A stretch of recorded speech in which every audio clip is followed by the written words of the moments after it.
My name is Amanda. I am a group fitness instructor, group fitness coordinator, have been in this role for over 15 years. Some tips that I would give to new instructors would be, one, take care of yourself first. Know that kind of the old saying, you can't fill others from an empty cup. Sometimes that may mean that you have to shut off anything that is going on in your minds just for that 50 minutes and lay it aside and go into that class to be positive, encouraging.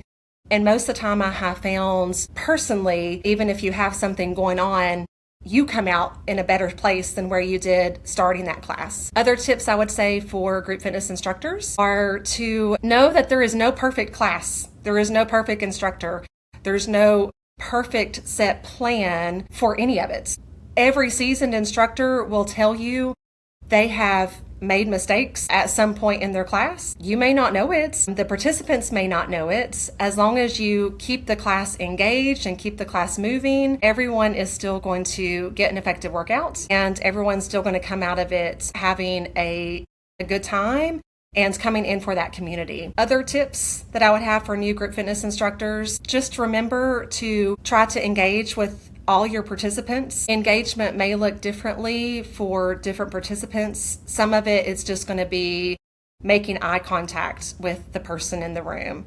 Some of it may just be going to that person that you've never seen before at the beginning of the class and introducing yourself to them. Some of the engagement may be coming at the end of the class to check in with them to see what they thought, if they have any questions. Some of the engagement may be during the entire class, whether that's from walking or moving around the room, whether that's just from words that you're saying to them of good job or y'all are doing great. But those are some other tips that I would have for instructors. Just know to keep your energy level up, keep the encouragement, keep the positivity, and just to know that to take care of yourself and to know that if there's mistakes that are made, it is okay.